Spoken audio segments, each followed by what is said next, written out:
Guys, welcome back to my channel. आज की class में हम बीइंग प्लस पास्ट पार्टिसिपल की बात करेंगे। अगर आप लोगों को याद होगा, जब मैंने आपको एक्टिव पैसिव पढ़ाया था तब मैंने आपको बीइंग का यूज बताया था। आइए देखते हैं। Being plus past participle. मैंने आप लोगों को बताया था कि अगर मैं सेंटेंस बोलूं कि राम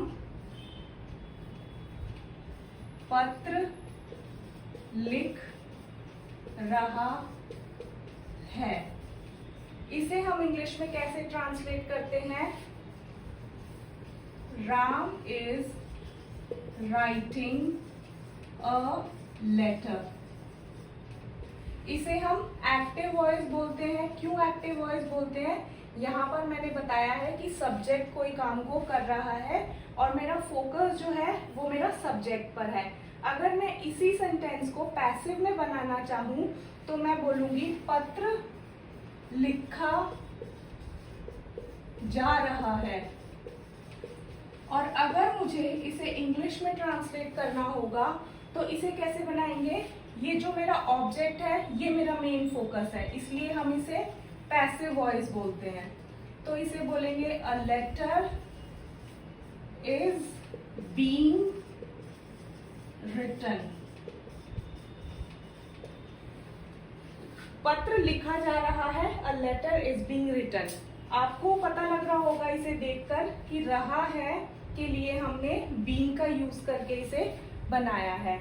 अब हम आगे चलते हैं और देखते हैं कि जब हम कोई काम होते हुए देखते हैं, जैसे कि मैंने बच्चे को डांट खाते हुए देखा, जैसे मैंने बैग चुराए जाते हुए देखा, जैसे मैंने चोर को पिटते हुए देखा, इस तरीके के सेंटेंसेस को भी हम बीइंग का यूज करके बनाते हैं। आइए देखते हैं कैसे इन सेंटेंसेस को ट्रांसलेट करते हैं। आइए देखते हैं। मैंने उसे पिटते हुए देखा, इसे इंग्लिश में हम बोलेंगे आई saw him being beaten। इसका हिंदी में मतलब ये जाएगा कि मैंने जब उसे देखा तो उसे पीटा जा रहा था।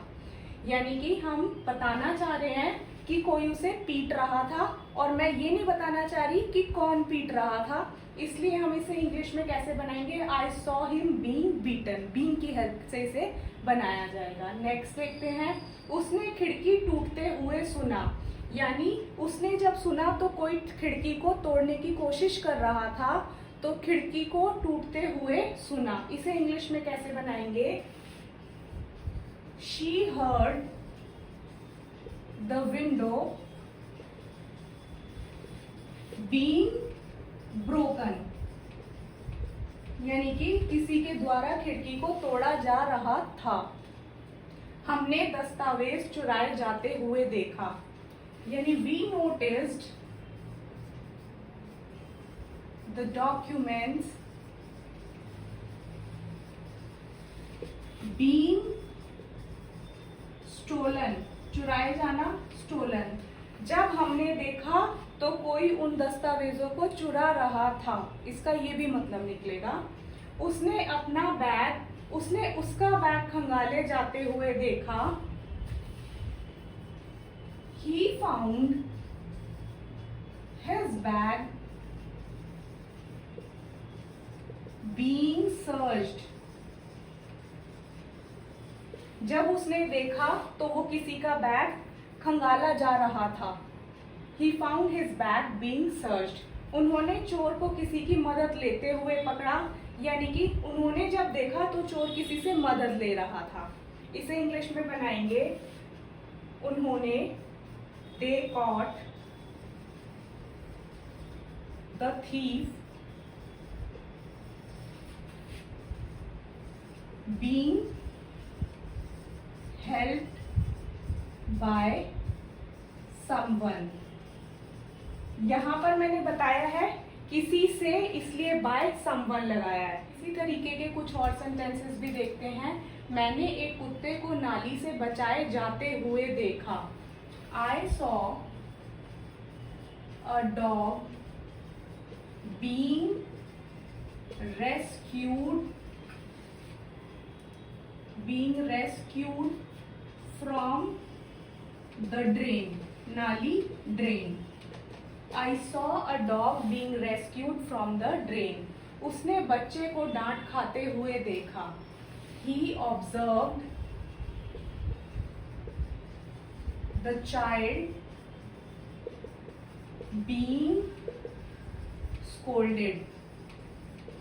यानी उसने जब देखा तो बच्चा डांट खा रहा था और मैंने जब देखा तो कुत्ते को बचाया जा रहा था. हमने राष्ट्रगान गाए जाते हुए सुना. We heard the national anthem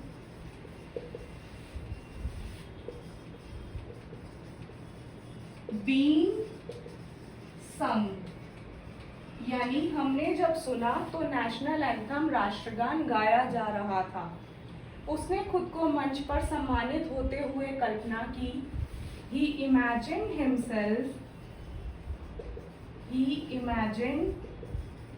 himself being सम्मानित होते हुए honored on stage. मैंने एक कार को खींच कर ले जाते हुए देखा. यानी मैंने जब देखा तो कोई कार को खींच कर ले जा रहा था. I saw a car being towed away. towed away मतलब खींच कर दूर ले जाते हुए. बहुत सारे लोगों की मैं एक कंफ्यूजन को दूर करना चाहूंगी कि इन सभी सेंटेंसेस में हमने बीइंग क्यों लगाया, बीइंग से इस सेंटेंस में क्या डिफरेंस आया. अगर मैं बीइंग को यहाँ से हटा दूं तो फिर इसका क्या मतलब निकलेगा. तो इस चीज को बताने के लिए मैं आप सब लोगों को बताना चाहूंगी. अगर मैं इस सेंटेंस को बोलूं आई saw a dog rescued from the drain, being को मैं हटा दूं तो इसका मतलब निकलेगा कि मैंने देखा एक कुत्ता नाली से बचा रहा था. मतलब कुत्ता किसी को बचा रहा था. हमें ऐसा नहीं बोलना है. जो ये रेस्क्यू एक्शन है ये कुत्ते के ऊपर किया जा रहा था, कुत्ते को कोई बचा रहा था. ये बताने के लिए हमें बीइंग का यूज करना पड़ता है. नेक्स्ट सेंटेंस में देखिए, he observe the child being scolded.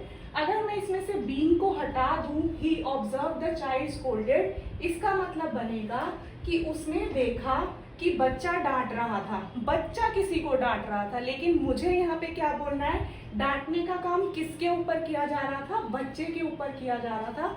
इसके लिए हमें यहाँ बीइंग वर्ड का इस्तेमाल करना पड़ेगा. नेक्स्ट सेंटेंस में देखते हैं, we heard the national anthem sung. Being को मैंने यहाँ से हटा दिया तो हमें इसका मतलब क्या निकलेगा, इसका मतलब निकलेगा कि हमने सुना कि नेशनल एंथम गा रहा था. नेशनल एंथम कैसे गा सकता है, नेशनल एंथम कोई ह्यूमन बॉडी थोड़ी ना है, नेशनल एंथम का मुंह थोड़ी ना है, वो तो एक खुद में एक गाना है जिसे हम गाते हैं. तो इसे बताने के लिए कि नेशनल एंथम गाया जा रहा था, इसके लिए हमने यहाँ पर बीइंग का यूज किया है.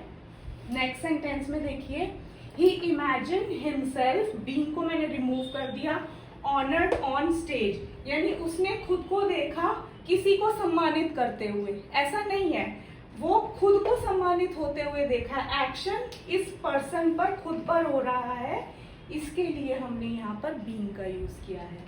नेक्स्ट लास्ट सेंटेंस में आप लोग देखेंगे, I saw a car towed away. मतलब मैंने देखा एक कार खींच कर ले जा रही थी. कार खुद से खींच सकती है क्या किसी को, नहीं खींच सकती.